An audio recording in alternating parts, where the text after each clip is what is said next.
Hello everyone, this is Kerbal Space Program. It's a game that I'm going to be playing, and it's going to be fun.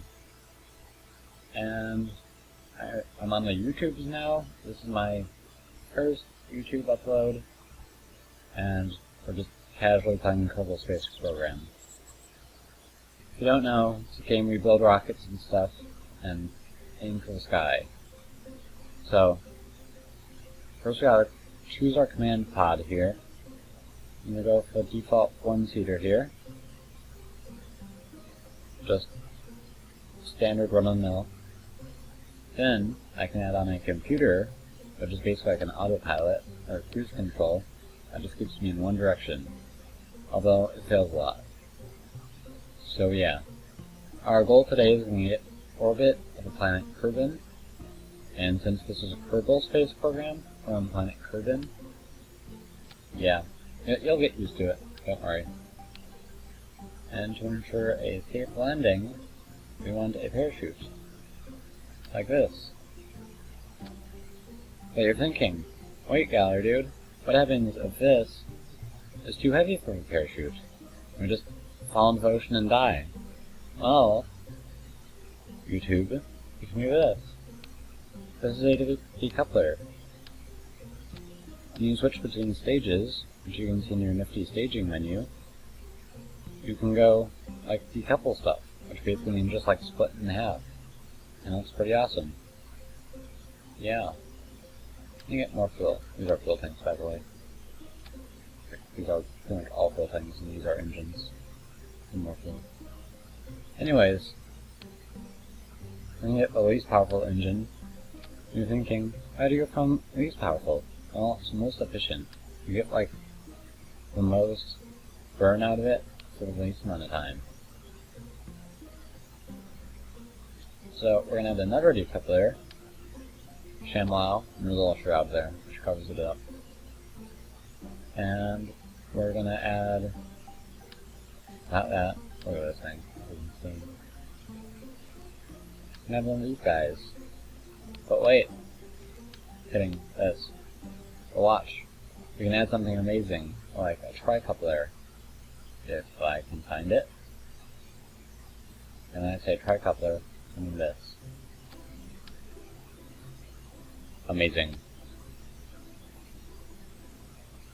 Just gonna add some more engines on. And yeah, that looks pretty solid. And for the sake of looking like an actual space craft, we're gonna add pins, because I think they help stabilize you too. We're gonna name this Orbiter 1. Most creative name ever. And we're gonna fly it. Here we go, going to the launch pad. And we just hope that nothing explodes. And you can see our beautiful spacecraft right here. We got Jedi curving over the corner. He's a legend, by the way. You'll know to get to know him a lot. He's like always happy when all stuff is exploding. So anyways, as you can see on the bottom, I can bring my throttle up with shift, bring it down to control, and I just press space and we're ready to launch. And I press T to toggle my computer on, make sure it don't just go like flying all over the place. And let's launch. Who needs countdowns anyways? Nope. And there's our beautiful ship flying upwards into the sun. Don't worry, we won't land in the sun, because that'd be bad. And here's our orbit view of Kerbal. Kerbal. Right here. And you can see how much our orbit's going to be. This one called the apoapsis. Your apoapsis is basically like your biggest height that you're going to get to. Right now it's about 7,000 meters. And we're going to reach it in 25 seconds. And I don't think I've had enough punch in this rocket. And we're going to crash into the ocean or something.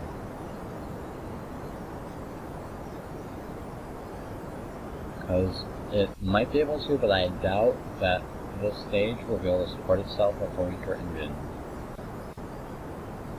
which may be a problem. So yeah, we're about to find out what happens. You can see Happy Jedi coming down the bottom here. We can go from his view, what's going on. Not very exciting. Oh, engines are out. Decouple. Activate these engines. And hope I'll get enough height to an orbit. We can see our little atmosphere meter up here. It shows like how high in the atmosphere we are. And thanks to Camtasia, I can't see my mouse, and I think I'm holding underneath that atmosphere bar, but oh, we'll get into deep space here, which is actually pretty good.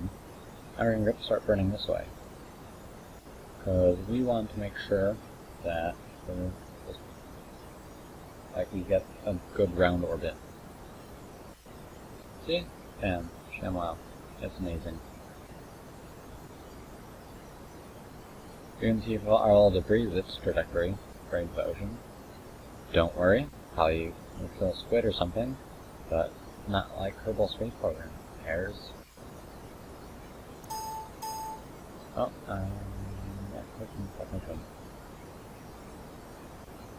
Okay. And now our orbit meter on the bottom. Oh, by the way, that little bottom orb is called the gimbal.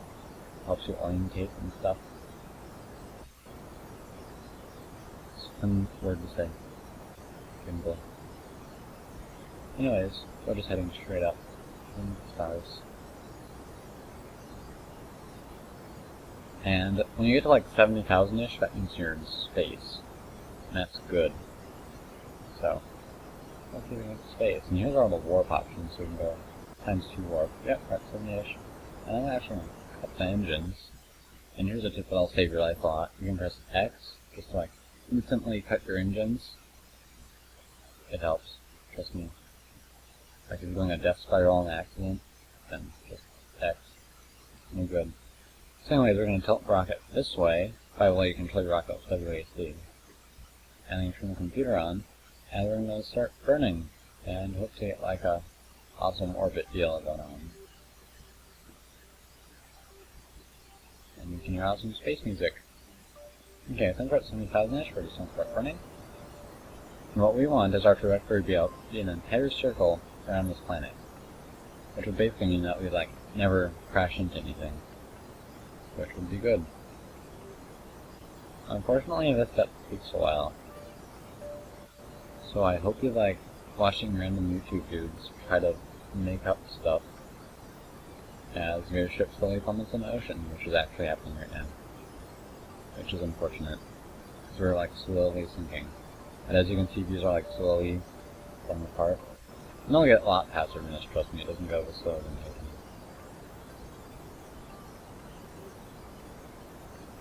You can see like, it's weird because you can like glitch through and see your orbits going with this little blue ball. So like if we're gonna go through the surface somehow, like this is where we end up before locating. And basically if you can like, it'll like, this part will slowly expand. Like I'm not touching the blue ball right now, it's just slowly moving outwards. Once it gets all the way out, then you're good. Okay, it looks like we're gonna crash into like Indonesia right now. Although when you're in Kerbal, oh man, the phone isn't good. But like where you think you're gonna land, you're gonna actually land a bit in front of this because the atmosphere will slow you down a bit. So yeah. This side is if we're gonna like change directions, then you could somehow end up in like this looks like America-ish. Okay. Let's check our fuel. Okay, halfway there. That's actually pretty good. Because deorbiting is a lot easier than orbiting.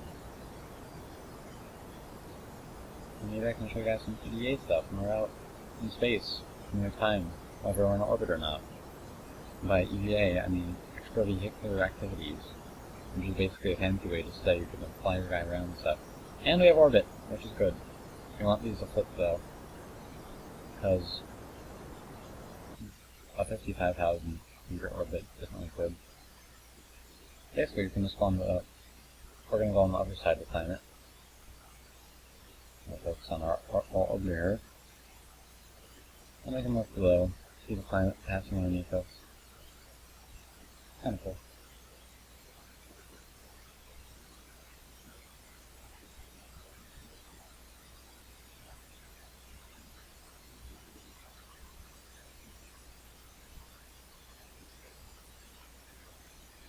Anyways, we're in orbit, and I might as well deorbit now. So, we're just gonna go spin around a bit. This will be our lowest point, I believe, and then we'll start going back on. As you can see, this is decreasing because we're actually going through the atmosphere, which is slowing us down enough to bring us down a bit. It's funny because we're just like slightly in the atmosphere. I think this is what they call aero braking, because you're using like the air to brake. And it's really handy for like on a planet's orbit and you want to slow down without using any fuel. Yeah. Okay, we're gonna be back up soon, which is good. Once this gets back up to 70, you're gonna need more faster, like 5 times, 10 times, 100 times. And in deep space, you can do like 100,000 times. And it seems like I go like by super fast, but like when you're waiting to get an encounter with the planet, which I can show you later, it's pretty slow. As far as that may sound. Anyways, this is a good time to show EVAs. And we're just taking risks and hoping that Jedi Kermit isn't off in space forever. So as you can see, here's our little guy. Just let go. If you press R, that usually toggles RCS, which I'll show you guys later. It's basically like a cool tool, which, I don't know, helps you stabilize more. But if you hit R now, then it's basically like a jetpack kind of deal. You can go fly around, explore, you can even run into our ship. Try not to kill anything. Oop. Yeah, see, he's flying through space. So now you can use expressions, which are kind of fun. And we're just going back on board. Okay, fucking not there.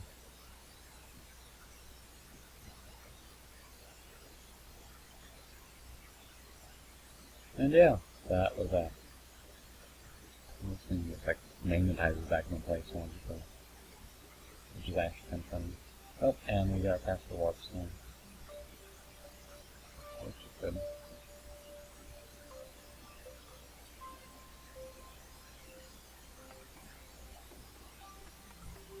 Bring over the sunny side of the orbit. So you can't pass from 50 times. And we're gonna see if we can land back at Kerbal Space Program-ish. Or Kerbal Space Center. Yeah. Okay, I'm gonna start deorbiting the... No, sure, thanks game. That works. Okay, so as you can see on the gimbal again, as it is called, there's these little symbols on it. This one's a little one that has like 3 things on it and an X in the middle. That's retrograde, which is basically a fancy way of saying it kills your speed, which is good. So when you kill our speed, our orbit will go down, which is good. And I can go like a bit more into the ocean, because I know the air will break us some more before we get to Kerbal. As you can see, this little line slowly receding this way, and it'll happen more and more as we get closer. And now would be a good time to use our fancy decoupler again. In fact, you're going to right click on the decoupler and hit decouple if you want to. But I can't. Oh, there we go. Bam. We're decoupled. That thing was flying away. And there's a line right up there, shoot all at it. And since this thing has no SAS, even though it looks like the SAS is on, it's not really. And basically, we're just gonna go flying and stuff in the English direction. So we should build up some heat. if you look back at the atmosphere bar on top, when you hit like, oh, about physical time warp, yeah, it can affect the stability of ships. That's a good point. But anyways, when we get like the medium blue zone, we're not in it yet, it's in the next zone. But when we get there, it'll like start to heat up and stuff, which is actually really cool. So yeah, that's to look forward to. Kerbal looks pretty happy. Looking forward to heading back home. And we may have overshot Kerbal Space Ender, but that's okay. I can probably send out a boat or something.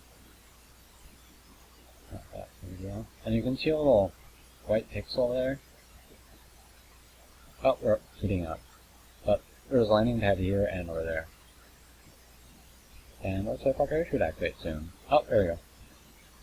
And our parachute's on fire. Pretty sure in real life it would burn up. But don't worry, these are entry effects, don't affect you at all. Like, at all. Wow, we're getting pretty close to KFC. Not bad. I've been adjusted my inclination, which is going to pain in the butt. I could have probably landed on it. So whatever. So now just casually come in for a landing. At 100 meters a second. If you look at the gimbal. And there we go. And I'm amazed that thing didn't snap off. And yeah, you can snap off. It's not fun. For anyone. Especially Jebediah. Because then it'll plummet it into the ocean. And it won't be fun. But I'm going to time warp down. And landing in the ocean now. So yeah. Kerbal Space Center can go send out a rescue. Oh man! It's tipping! I don't know why the buoyancy is like that. Probably some like how Jebediah is tipping. But whatever.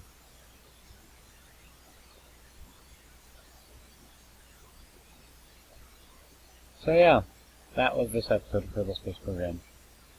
And I hope to see you guys next time.